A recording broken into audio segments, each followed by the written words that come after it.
اور اب کچھ خبریں کھیل کے میدان سے۔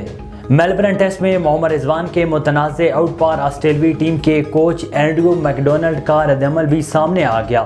میڈیا سے گفتگو کرتے ہوئے آسٹریلوی کوچ اینڈریو میکڈونلڈ نے میلبرن ٹیسٹ کے دوران wicket keeper batter Muhammad Rizwan کے متنازع آؤٹ پر third umpire Richard Illingworth کے فیصلے کی حمایت کرتے کہا ہے کہ بیٹر یقینی طور پر آؤٹ تھے۔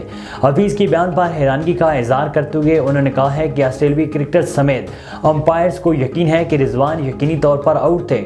ٹیکنالوجی کو ہمیشہ مخصوص اوقات میں چیلنج کیا جاتا ہے، لیکن ہمیں خود سے سوال پوچھنا ہوگا کہ کیا ہم اس میں مزید بہتری لا سکتے ہیں۔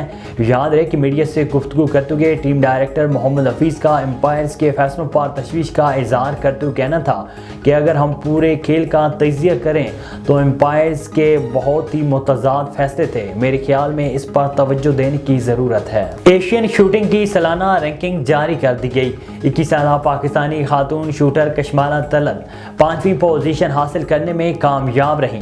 پاکستانی خواتین نے ثابت کیا ہے کہ وہ کسی بھی میدان میں مردوں سے پیچھے نہیں ہیں۔ نوجوان شوٹر کشمالہ طلعت نے بھی شوٹنگ کے مقابلے میں ملک کا نام روشن کیا ہے۔ کشمالہ ایشین شوٹنگ کی سالانہ رینکنگ میں 10 میٹر ایئر پسٹل میں 5ویں پوزیشن پر ہیں۔ خواتین کی 25 میٹر ایئر پسٹل میں انہوں نے 15ویں پوزیشن حاصل کی۔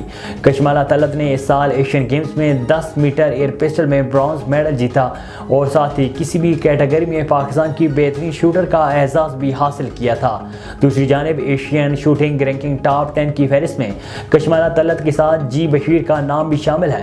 مردوں کی 25 meter rapid fire pistol category میں جی ایم بشیر 8ویں پوزیشن حاصل کرنے میں کامیاب رہے۔